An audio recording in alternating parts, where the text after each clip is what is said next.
All right. Hello. Hey, my name is Hunter. And today I just want to talk about, how I do what I do and kind of why and make that real concise, right?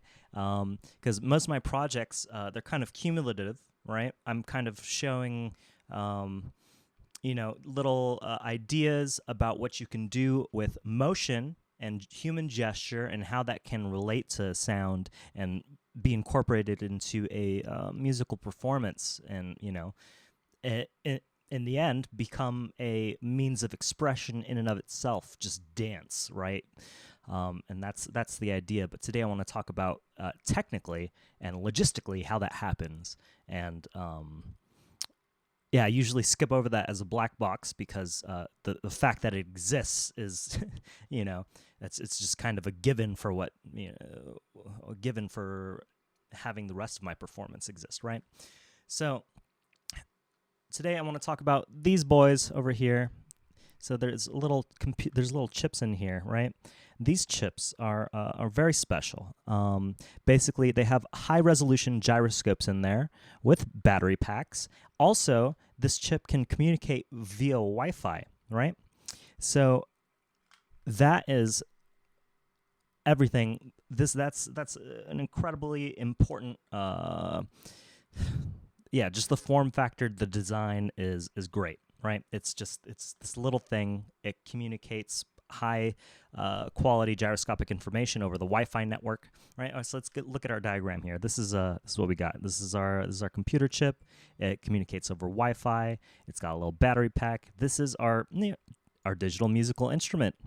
Um, so we're going to take this data, this gyroscopic data, we're going to send it through Wi-Fi into Ableton. And, for people that don't really deal with coding and networking, that's kind of like, how would you even do that? Well, let me show you real quick. I'm not going to explain, exactly how that happens, but I will show you briefly, um, because it's a little complicated. But here we have Max MSP. Max MSP can be used within Ableton if you have Live Suite. And that's pretty powerful because that allows you to do literally anything you can imagine. All right, which is my project. Is it's I'm pushing the limits of my imagination for this, right? So I need Max MSP to have my back. So this is a little patch. I will flip these on and see if we can show you like just the main graphical output. So here we go. We get one going. So as I move this, you see the amount of movement that is detected on my computer goes up, right? And then we have this guy over here. Boom. We have movement detected, right? So now we have our control voltage, our inputs, our motion. Now you can relate that signal. Now if you can take that signal and relate it to music, now you've completed the idea, right? But you have to have there's principles with this kind of a design, and a lot of experimentation. So I'm going to show you a little mapping real quick. Or actually, let's pop this patch open just so you can see how much nonsense is happening, right? This project took a while to understand. So basically, I'm parsing the gyroscopic information. It's 6 DOF or 9 DOF degrees of freedom. So as I manipulate this, you can see I'm getting all kinds of rich data here. You're getting roll, pitch. You're getting quaternion data, which is just like the permanent 3D rotation in space. So it becomes more of a continuous slider than a motion slider, which gives you different kinds of input, modality of input, right? So we have basically a structure that organizes the data that you're getting from these, right? And once you do that, you can use basically you want to normalize that data, right? You just want that data to be between basically 0 to 1 or maybe scaled to 0 to 127, but basically just a 0 to 1. It's normalized, right? The beginning and end of the turn of a knob or a dial. And that's these concepts,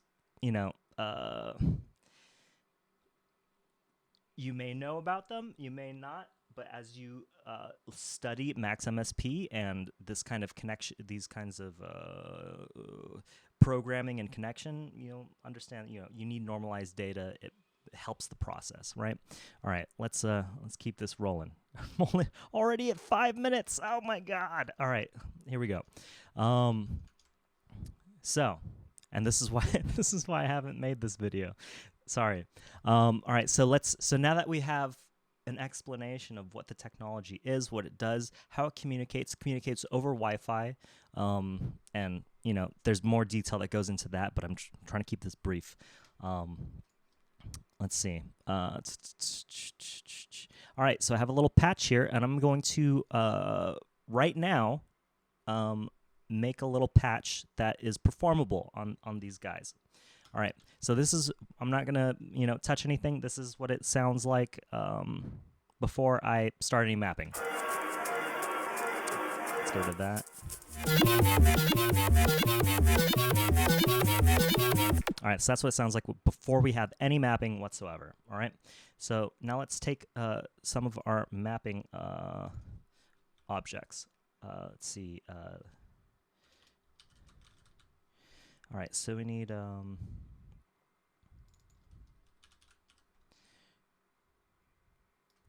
our quaternion mapper, which is a new mapper, which is really fun to deal with.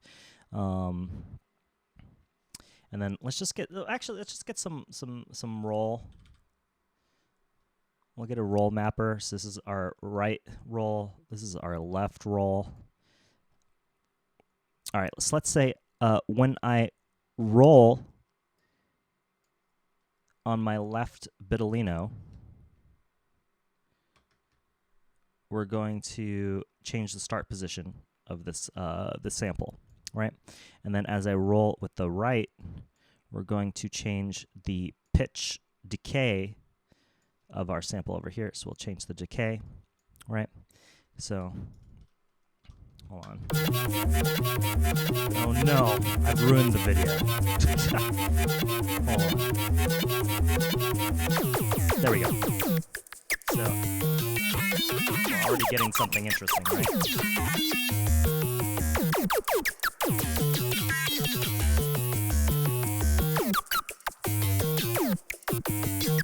Alright, let's keep going.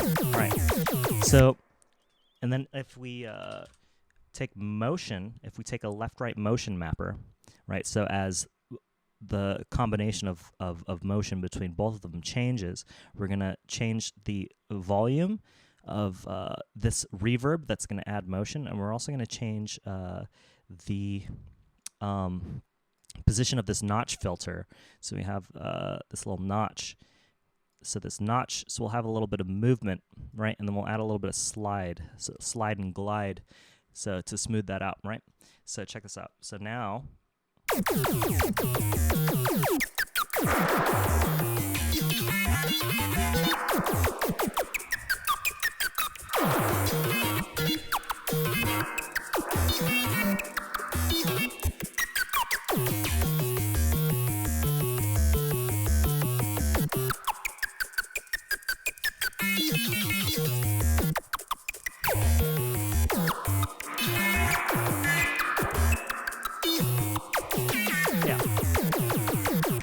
so I mean that's pretty much the idea. I mean, it's just a quick idea just to show that how it goes from computer chip, my movement through Wi-Fi into Ableton to control parameters in a meaningful way, and that's kind of the package of what I've got going on. So thank you for watching. I hope you think it's super dope. I think it's super dope. I dedicate my life to it. All right. So yeah, thanks for stopping by. Peace.